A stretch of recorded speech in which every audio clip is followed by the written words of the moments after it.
How do you do, fellow Tarnished? YouTube game Bogard Bubba Gump here. Welcome back to the newest episode of M-rated games I let my kids play. If you're new here, thanks for joining us as we teach our kids how to get good and use the lessons learned from mature video games. As a millennial father of 4, I've played many mature games before I was 17 myself, and I'd be a hypocrite to tell my kids that they can't have similar experiences at their age when it comes to just playing video games. In this series, we explore the stories, values, and ideas found in various mature titles that resonate with the challenges and aspirations of modern parenthood. By diving deep into the narratives and characters of these games, we uncover insights that can help us navigate the complexities of raising the next generation of gamers, raiders, and nerds in today's sick-sad world. For today's episode, we're focusing on one of the most critically acclaimed video games in all time, Elden Ring. My central thesis will focus on how its intricate lore and character arcs provide a powerful lens through which we can discuss the concept of generational and inherited trauma. We'll discuss the key figures of the royal family that you meet throughout the game and explore how their struggles mirror our own experiences with inherited pain, the fight for agency, and the quest to break free from cycles of trauma. These themes resonate with our own lives as parents to the demigods that we've created ourselves, after all. So whether you're a longtime FromSoft fan or a viewer who enjoys my videos about more traditional media like film, TV, or music, I invite you to join me on this thought-provoking journey throughout the history of the lands between. We'll explore how we can avoid being a catalyst for a family tree that will literally destroy and rebuild the world several times over at the behest of some weird, hairy sausage fingers. If you find value in this content and want to see more like it, be sure to hit that like button and subscribe to the channel. Your support literally means the world to me, and it helps me create this type of content in which I can,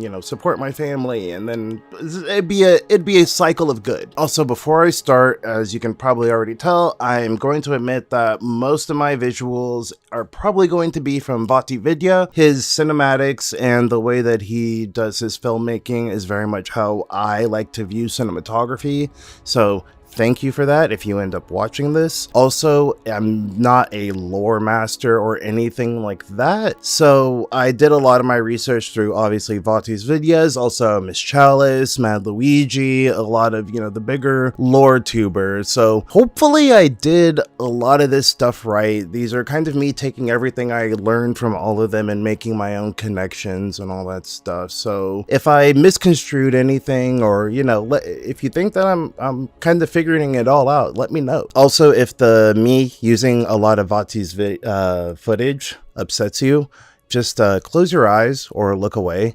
I have 4 kids, and me being a present parent is more important than splitting hairs. Like, I'm trying to prevent my own shattering here, if you get my drift. So let's go ahead and get started.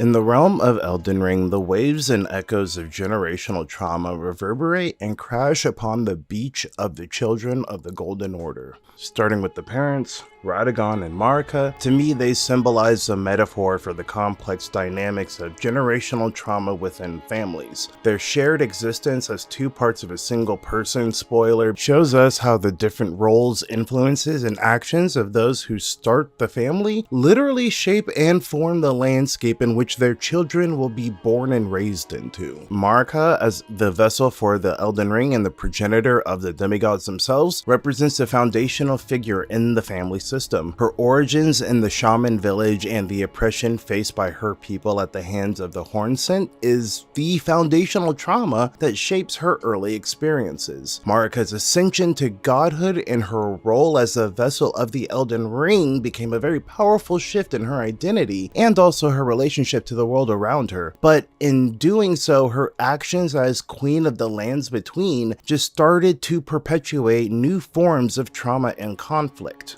Hi, sorry for the weird Blair Witch lighting. My 4-year-old isn't feeling well, so she's on my bed right now. Anyways, I just wanted to kind of interject right now and say that Marika's probably the worst parent I've ever seen in fiction, up there with like the Emperor of Mankind, the quiet Padme, up there with the Emperor of Mankind. Sorry, dog.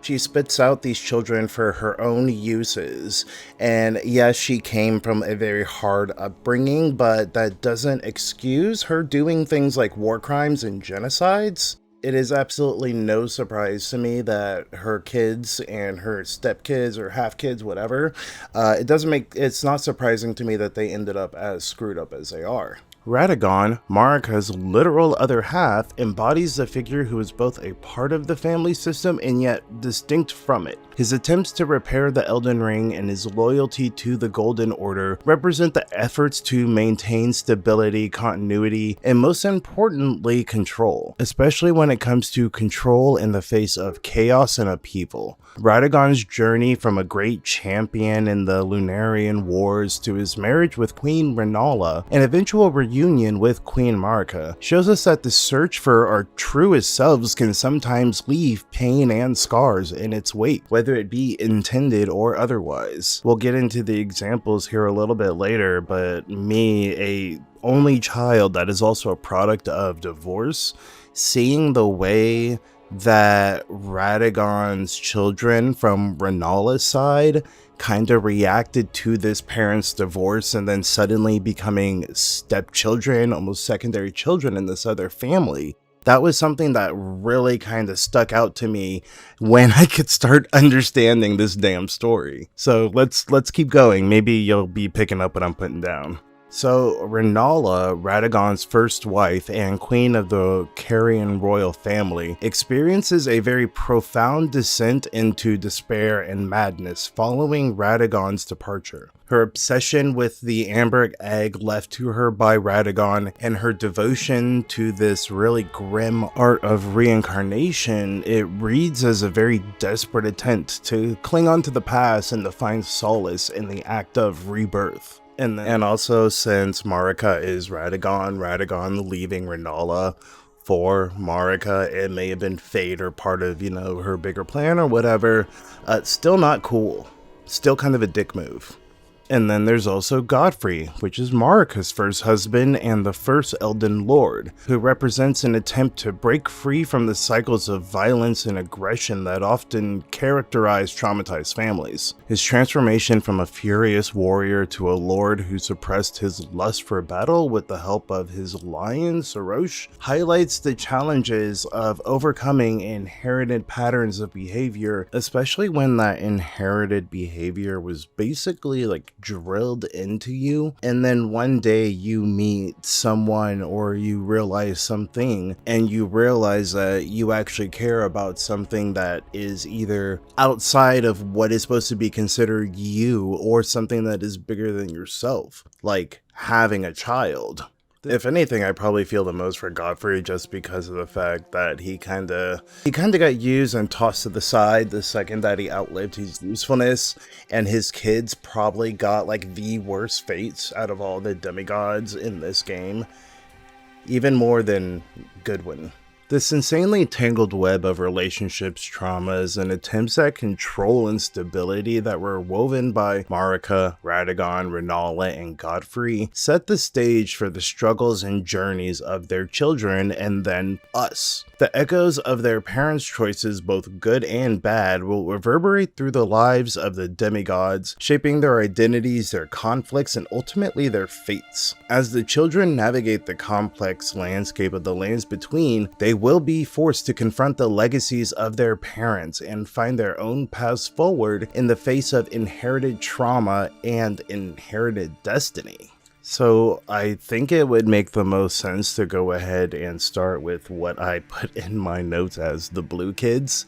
We're going to talk about Ranni, Radahn, and Rykard, the children of Radagon and Rennala. All of these kids are inherently linked to the trauma of their parents' tumultuous relationship and the subsequent, we'll call it, divorce. I would say that in a metaphorical level, the way that they react to their parents' divorce is very symbolic to the way that a lot of children react when their parents are going through a divorce. Like for me, I'm certainly not perfect and I'm working on improving every day, but yeah, me having the memories and I guess the emotional scars or what have you of being in the middle of my parents' divorce and me trying to grow up with, split families and being introduced to new families and suddenly becoming a stepchild and all this other stuff, like To be quite frank, I really hope that I don't have to put my kids through that. And it's not like me saying that, stay together for the kids. Like,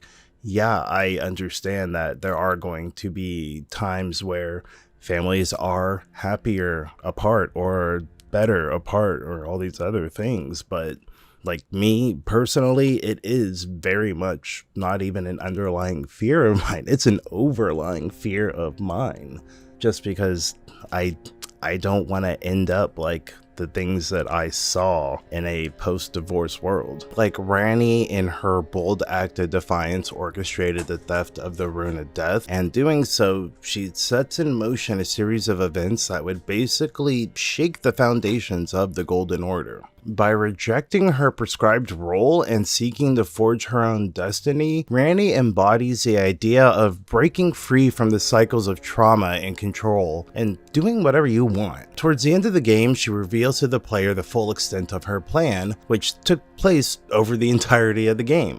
Briefly, Ranni's plan in succeeding Queen Marika was to become a god herself and usher in the Age of Stars. Her journey is marked by a very fierce determination to carve out her own destiny, free from the constraints that was imposed by her lineage and the cosmic forces of the Greater Will. Ranni's rebellion against the Greater Will is not just a quest for personal freedom, but also a symbolic act of defiance against the literal inherited burdens of her past. By rejecting this path laid out before her and forging her own, she embodies the struggle to break free from the cycles of trauma that have plagued her family. Ranni's story, it serves as a very powerful testament to the resilience and agency required to overcome generational trauma, and it highlights a little bit of an optimistic possibility of forging a new path despite the weight of inherited suffering. If things get really bad, you can just go F off to space and go have some space Beth adventures,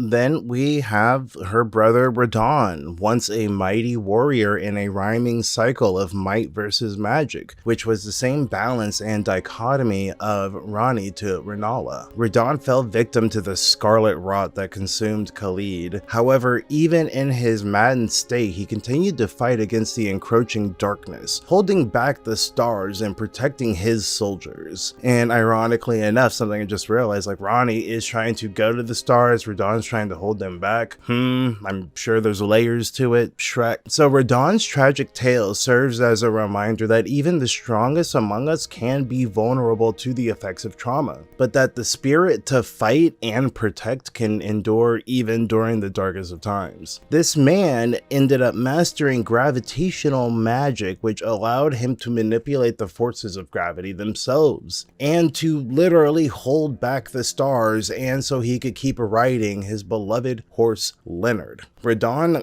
conquered these stars. He conquered Leonard, and he saved Celia in the process, using his powers to quote-unquote shatter the stars and to arrest their cycles, which gave him the name of Star Scourge. And Radahn's life can be seen as a very tragic attempt to break free of the trauma that was inflicted by the pain of his parents' relationship and the subsequent conflicts. The divorce of his parents left a very deep scar that fostered a sense of abandonment and a desperate need for validation. Radahn's relentless pursuit of power and his eventual fatal confrontation with his half-siblings Miquella and Melania symbolize his struggle to overcome the shadows of his past. Radahn's story serves as a very poignant reminder of how deeply this type of trauma can shape one's destiny, often leading to a very tragic and often repeating or rhyming end despite one's efforts to break free.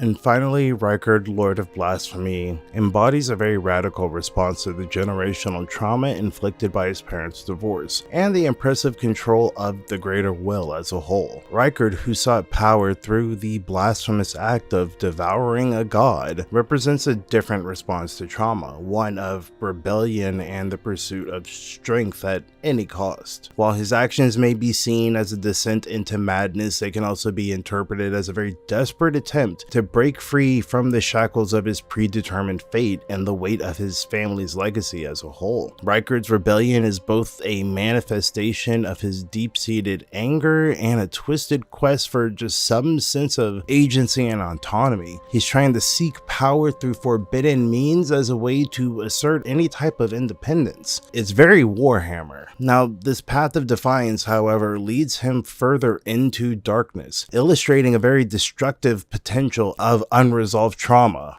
like Warhammer. So, Rykard's story very much underscores the perilous journey of attempting to break free from generational trauma in highlighting how the pursuit of liberation sometimes results in self-destruction and eventual subjugation when driven by unresolved inner turmoil. So, as we wrap up with the blue kids, which I know all their hair was red, but I was thinking about Ranni and the freaking magic school, the Harry Potter magic school, and how their main color is blue. So we ended up with blue kids because of the fact that they're all blue magic and purple magic and stuff like that. But anyways, I think that these 3 children out of the entire family, I probably feel for the most, because they had like no say in any of this. And if anything, everything that they did was a response to their crappy father leaving, and then them finding out that, you know, their father left them for God. And I mean, after something like that, can you really blame them for wanting to kill God? It's an RPG trope as old as time for a reason. I think that the tales of Ranni, Radahn, and Rykard serve as a very powerful illustration of the far-reaching consequences of what generational trauma can do to someone, and also the various ways in which these individuals may attempt to break free of its grasp. Each sibling's journey represents a unique response to the pain and upheaval inflicted by their parents and their tumultuous relationship, and also the oppressive influences of the greater will. Ranni's quest for agency, Radahn's tragic struggles against the forces that sought to control him, and Rykard's radical rebellion all underscore the profound impact that trauma can have on one's sense of self and destiny. And while their paths diverge and their fates all differ, their stories collectively illuminate the enduring legacy of familial wounds and the immense courage and resilience and work required to forge a new path in the face of the world that you are trying to leave behind. Through their triumphs and failures, these siblings offer very valuable insights into the very complex ways that people try to process and start the process of breaking free of cycles of pain and trauma. Rykard is like the equivalent of the child who falls into like drug use or something like that. Ranni is the child who ends up being too smart for their own good, pretty much. And then they get so smart that they are given the opportunity that they can go far away from the family and essentially just detach themselves from it forever.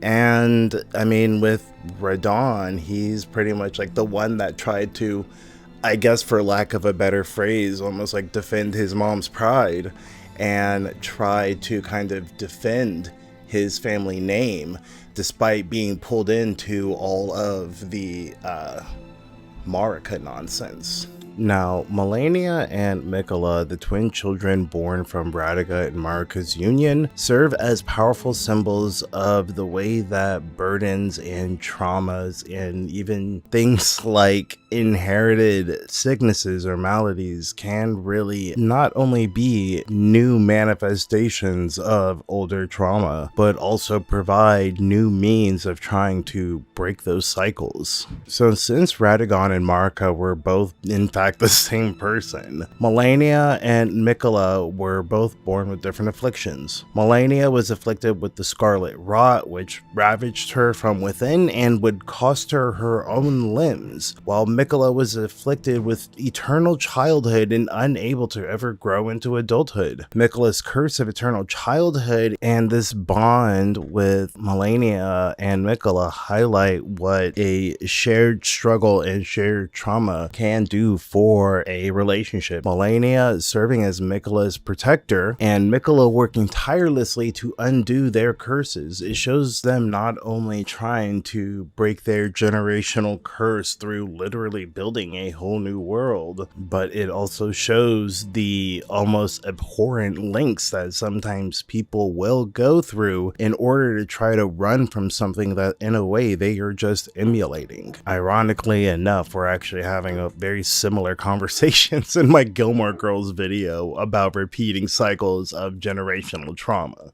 During the wars between the demigods which followed the Shattering, Melania led the army that marched south from the Erdtree. She won many battles, even humbling fellow demigod and red-headed black sheep, Godrick the Grafted, who ended up having to grovel at her feet for mercy after fucking around and then finding out. And as we stated earlier, during the battle with her half-brother Radahn, the scarlet rot inside her was unleashed. And while I mentioned that this ended up devastating Khalid and just leaving it a completely rotten hellscape, I didn't mention the fact that it caused Radahn to just start rapidly degenerating and losing his mind, causing him to just wander the battlefield like a mindless beast, just feasting on the bodies and bones of people that used to be his friends and his foes, just consuming all of them like some sort of black hole of the power of family conflicts. The unleashing of this scarlet rot left her in a coma, and while Melania slept, the scarlet rot seeped out of her and began infecting the Erdtree that was made by her brother. When she had blossomed in Khalid, she inadvertently birthed the kindred of rot, who started to worship her as a goddess and hoped to cause her to bloom once again, hoping that she would usher in a age of rot. I know I keep bringing up Warhammer, but it does feel very much similar to the fact that these gods are trying to essentially break these cycles and essentially trying to break people's dependence on higher powers or greater wills, if you will, and yet they end up becoming gods and demigods themselves to be worshipped and having people fight and die over them when all they want is to basically have all of this stuff stop. Like Miquella was basically chosen by God, chosen by the Two Fingers, the Greater Will, whatever, as a possible candidate to succeed Queen Marika as the new god of the next coming age. Quite literally the golden child. Oh my god, it all comes together now. Miquella's status and his strict adherence to the Golden Order fundamentalism demonstrates his early attempts to find meaning and purpose within the existing power structures of the lands between. However, his eventual abandonment of this fundamentalism when it fails to cure his sister's rot or his half-brother Godwyn's state of incomplete death, which could also be seen as an example of how sometimes rigid belief systems cannot really help us when addressing the complex realities of life and trauma and suffering and loss. As Miquella ascended closer to godhood as an Empyrean, he would soon desire to take his half-brother General Radahn as his consort. Weird. He made a vow with Radahn where Radahn would become his consort, and in return, Miquella would have to unhold some unspecified part of the vow. So in all of this, Miquella embedded himself into the Erdtree, but before he could finish the process, the tree itself was cut open and Miquella was kidnapped. His captor was none other than his other half-brother, Mohg, Lord of Blood. And in this time, Mohg had gained power from an outer god known only as the Formless Mother. Deep underground, he worked to raise Miquella to full godhood, wishing to actually be his consort and to create a new dynasty and to take the role of a monarch. But despite all of Mohg's efforts, no matter how much of his bloody bedchamber he tried to share with Miquella, Miquella would remain completely unresponsive and silent. The truth was, Miquella Miquella had placed an enchantment on Mohg, wishing to use the omen to gain access to a place called the Realm of Shadow. Miquella tried to provide a safe haven for people that were considered persecuted and unwanted. He did so in creating the Erdtree. It was a showcase of his compassion and desire to create an area and a generation in an age of healing and acceptance. But in doing so, he essentially recreates the union of Marika and Radagon, a femme-god and their consort creating their own version of a golden order, but one that is driven by an infinite piles of bodies that make up its literal foundations. The story of Melania and Miquella serves as a very poignant embodiment of the cyclical nature that trauma and the complex struggles that arise from it can really bring out. Because they were born from their parents' unions, they were both born with a physical disadvantage for their life, which caused their own sets of trauma that brought them closer together. They trauma bonded, and in doing so, they tried to create a better world, but ended up having to do so through death and violence. Miquella's abduction by Mohg and its subsequent unresponsiveness serve as a haunting reminder of the insidious nature of trauma and the depths to which it can ensnare even the most compassionate and determined individuals. The creation of the Erdtree, while intended as a haven for the marginalized, ultimately becomes a recreation of the very union that birthed the twins' suffering in the first place, with Miquella and his consort mirroring the roles of his parents, Marika and Radagon. Also, in hindsight, I think Miquella might be the character that I might find most interesting. They very much reject their fate, but in the end they end up using the power of their destiny and their fate to completely break the chain and break the cycle. And it might be in what we would consider the most horrific way possible, but because of the way that they were raised, they saw no other choice. It's very Evangelion if you think about the ending to those movies and shows or whatever. But yeah, it's very Rey coded. It very much reminds me of Rey. That's all I'm really going to say about that. And finally, we're going to finish up with the grafted golden lineage. So first we have the Omen twins, Margott and Mohg, sons of Godfrey and Marika. They stand as stark examples of how the experience of rejection and othering shape individuals in profound ways, and how that can be its own source of generational trauma itself. For more information, listen to the song We Don't Talk About Bruno. So, Margott was born of the Golden Lineage and the offspring of the first Elden Lord, Godfrey, and was also the twin brother of Mohg. Margott, despite being shunned and reviled for his Omen curse, basically being born quote-unquote deformed, he remained fiercely loyal to the Golden Order and his family. Unlike his brother, Margott would renounce his accursed blood and seal it away within a blade, which was in turn concealed within a wooden staff that he carried around. After you claim 2 shards of the Elden Ring, you as a Tarnished gain entrance to Lindell, and you are able to challenge Margott at the Elden Throne. When he shows up, he is denouncing all of his demigod siblings as traitors and pillagers that were emboldened by ambition, and also citing his consumable item, the Remembrance of the Omen King. It states the following: though born one of the graceless Omen, Margott took it upon himself to become the Erdtree's protector. He loved not in return, for he was never loved, but nevertheless love it he did. And we got Mohg on the other hand, and he embraced the darkness that was thrust upon him, and he ended up turning to the Formless Mother and seeking power and acceptance in the depths of the earth. The full extent of Mohg's involvement in the subsequent Shattering War is unknown as of now, but he assumed the title Lord of Blood and then quietly began recruiting followers. At some point, Mohg was placed under a charm by Miquella. Mohg interrupted Miquella's process of ascension by secretly excising and abducting him from the tree. Mohg hoped to raise Miquella to full godhood so that he might rule at his side as consort and take the role of monarch, as we previously stated. He remained unaware of the charm put on him though, or the fact that the kidnapping had been Miquella's plan from the very start, an attempt to force FromSoft to create DLC for Elden Ring itself. Mohg slept alongside Miquella within a cocoon and had his followers bring offerings of blood, which drenched the chamber like hot summer tree saps of death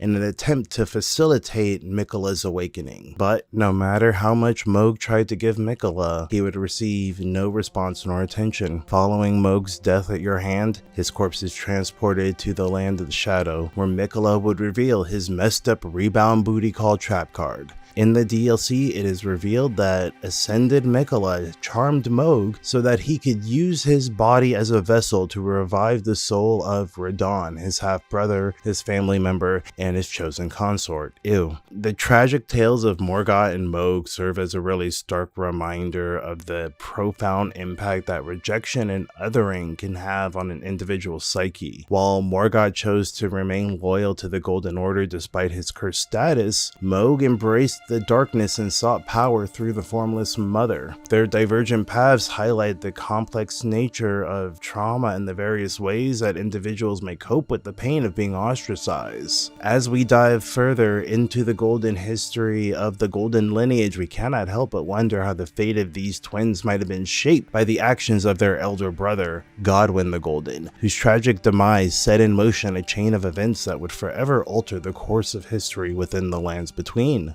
First off, if you've made it this far, thank you very much for your time. We're on the last part here. We're wrapping up. I really do feel like I feel really bad for Godfrey and his sons because, man, they basically just got like kicked down and just had their faces rubbed in dirt despite the fact that they started the Golden Order. Especially with Mohg and Margott, it sucks. It sucks really to see them as basically in both of them in their own ways, wanting so bad to be accepted by the higher family, the second tier of the family or the first tier or whatever, and the lengths that they went to try to be accepted. In a way, both embracing and rejecting their true selves, like both of them. You got Margott with trying to adhere to the Golden Order and essentially rejecting his Omen nature, and then Mohg going all in with his Omen nature and trying to find somebody who accepted him for who he was, and using that to try to side with Miquella. It's sad. It is so sad. But anyways, let's finish up this video. The next time you'll see me, it's going to be the thank yous and all that. Now, nothing is really known about Godwyn's personality canonically. During his life, he was considered a quote-unquote sweet lordling, and in the circumstances of his death are considered cruel and humiliating. This and the events that precede his death really show us the profound effects that loss of one family member can have as a source of catalyst and powder keg for generational trauma. So during Godwyn's time, during the age of the Golden Order, he managed to not only defeat the leaders of the previous rulers of the lands between, but he also ended up befriending them. And these previous rulers were dragons. It's a whole thing I'm not getting into. But they ended up being such good pals, but they ended up starting just, a little bit of a Hunter's Lodge cult. But it was a dragon cult. Why do I keep bringing up Warhammer? Godwyn's tragic death during the Night of the Black Knives serves as a very pivotal moment in the perpetuation of trauma within a family from generation to generation. In this time, seeking to be free from her fate as upon the greater will, Godwyn's stepsister, Ranni, stole a fragment of the Rune of Death, which itself was a part of the greater Elden Ring. In doing so, she allowed her assassins to commit the first ever recorded act of deicide. The loss of her son was the breaking point for the god Queen Marika, and in her grief over the loss of her child, she eventually shattered the Elden Ring and told the rest of her children and stepchildren to drop in on the lands between and battle royally for the title of Elden Lord, and thus the title of God. He was buried at the Erdtree's roots below Lindell, but through some George R.R. nonsense, he was lacking a soul, and his body was unable to die a true death. As previously stated, his younger half-brother Miquella, along with Godwyn's dragon companion, tried to cure him of his condition so he could finally truly pass, and therefore move on, both physically and spiritually. But nothing they did worked. In a final desperate attempt to free his friend and newfound brother, the dragon would try to fight against literal death within Godwyn, ultimately becoming corrupted by the blight and emerging as a lich dragon. I kind of want to highlight the profound and far-reaching impact of Godwyn's death on not only the entire family, but the lands between as a whole. His tragic demise not only deeply affected his mother, but also set in motion a series of events that would lead to the shattering and the subsequent wars between the demigods. The fact that Godwyn's body was unable to truly die, becoming the Prince of Death, serves as a very powerful metaphor for the lingering effects of trauma and the difficulty of finding closure and healing in the face of such devastating loss. Moreover, the attempts by Miquella and Godwyn's dragon companion to cure him of his condition also highlight the profound bonds of love and loyalty that can emerge in the face of shared trauma. Their unfortunate failure to save Godwyn from his fate underscores the limitations of even the most powerful individuals in the face of the inevitable march of death and the consequences of having unresolved grief. As we move on to the final figure in our exploration of generational trauma within Elden Ring, we turn our attention to Godrick the Grafted, a distant relative of Marika and Godfrey and the last of the Golden Lineage. Godrick's story serves as a poignant and ironic conclusion to the tale of this once great family, as he represents both the dilution of their divine blood and the desperate lengths to which individuals will go to cling to power in the face of their own perceived inadequacy. During the Shattering, he was forced to flee from the royal capital and later took up residence in Stormvale Castle, using it as a place to hide from Radahn and a place to practice grafting, a ritual and practice that involves attaching parts of other living beings to yourself to gain power, kinda like Cell from DBZ but grosser. Also, it's implied that the grafted scion enemies, these little cuties, they are actually children that were grafted and transmogrified into super elite warriors. So Godrick idolized Godfrey, and yearning for the attention, adoration, and approval of his elders, desperate to be considered a true golden child, he embellished his weapons with the figure of a lion, one of the symbols of Godfrey, and furnished his army with emblems of the Golden Lineage and depictions of demigod beasts of history. In this attempt to force his relevance and therefore his acceptance, he gave himself the nickname Lord of All That Is Golden, but despite his bloodline and family name, he was commonly referred to as Godrick the Grafted. Both names, wanted and unwanted, resulted in far less respect than those who walked before him. When you meet Godrick in the game, he is alone, spending his time talking to the only thing willing to listen, the head of a dead dragon.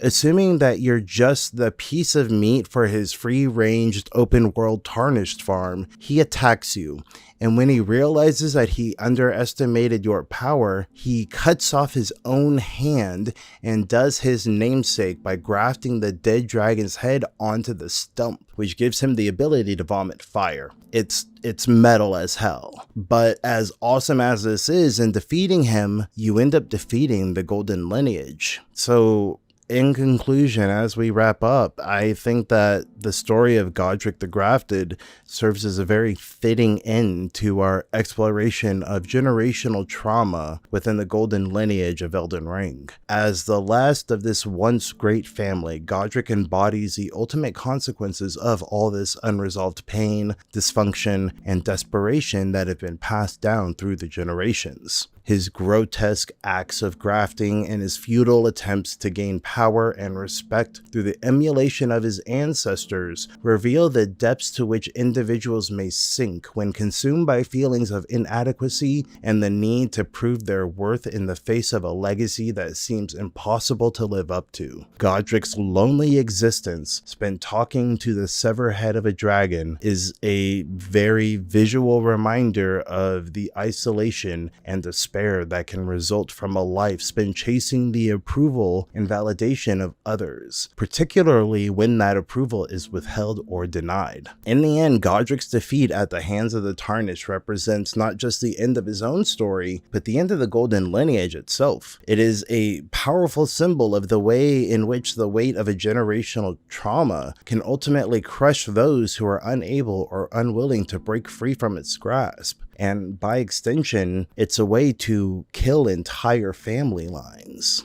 So as we come to the end of our journey through this complex web of family and trauma and destiny in Elden Ring, we are reminded of the enduring impact that the actions and experiences of our ancestors can have in our own lives and the lives of those who also come after us. The stories of Marika, Radagon, and their children and their children's children serve as powerful cautionary tales about the dangers of allowing the wounds of the past to fester and infect the present. They remind us of the importance of confronting our own traumas and working to break the cycles of dysfunction and pain that can be passed down through generations. Also, at the same time, in their own weird, kind of messed up way, these stories also offer glimmers of hope and the possibility of redemption. In the struggles of characters like Ranni and Miquella and even Godrick himself, we see the resilience of the human spirit and the potential for individuals to forge their own paths, even in the face of seemingly insurmountable obstacles or the greater will of the universe itself. The narrative of Elden Ring, to me, can be seen as a very modern retelling of a Greek tragedy,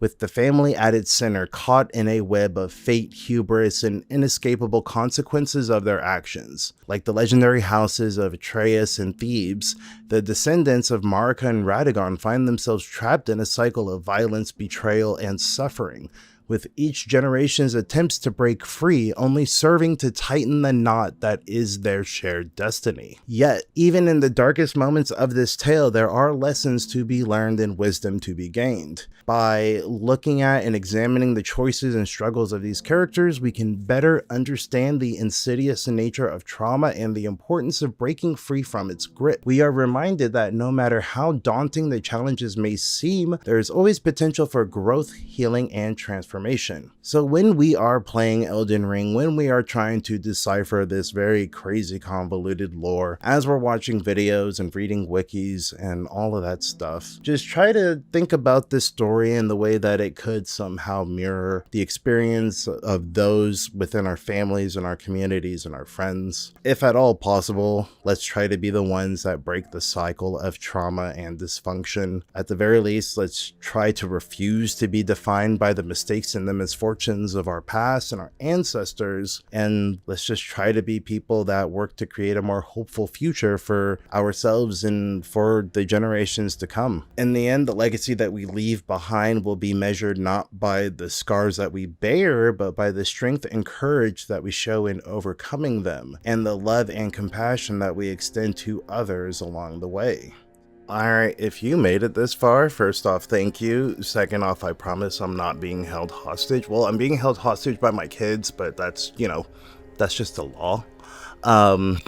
Yeah, thank you for taking the time to watch this video. I had really had this brewing in my head for a while since I started watching some Elden Ring lore videos. Sorry, I just noticed that this is up, so hey, Easter egg. Consider that an Easter egg. Anyways, I feel like looking at the whole story of Elden Ring, it's just about the nature of cyclical trauma, generational trauma, inherited trauma. And like, if you really think about it, everything that you experience in the lands between is all the result of like a thousands-year-old family feud. And that sucks. And like, honestly, that is kind of heartbreaking if you think about it in, I guess, a more grounded level. So I feel like I could have gotten a lot more in depth about this, and maybe I will in the future, but to be quite frank, since I am still such a small channel, I want to build trust with you, the potential audience, before I start doing like these crazy deep dives and stuff like that. I want you to actually feel like if you're going to be spending an hour plus with me, that you know you're going to get something good with that. So consider this a teaser of that. If you're picking up what I'm putting down, hit the like, hit the subscribe. Thank you again for your time. I wanted to post a video for my birthday, which is on the 9th, but there's no way in hell I'm going to post a video like 3-4 days from now. So wish me happy birthday now. Maybe for my birthday present, like maybe you should just subscribe and stay subscribed. Because then once we get to like 5,000, maybe then I'll start considering like memberships or something like that, or a Patreon. Or, anyways, we will get there when we get there. It feels a little bit too cocky to be thinking about that ahead of time, but I always want to be prepared. Sorry, ADHD. Anyways, let me know what you think. Let me know how you feel about Elden Ring. Let me know if you think that I am talentless for not using any of my own footage. Vati, if you are watching this and you're upset that I used your footage, please let me know. I'm sorry. I love you. Very handsome man. And so are you. And yeah, I'm rambling at this point. So thank you again for your time. Let me know what you think. And I will start working on the next video after this is uploaded. So yeah, bye. Bye.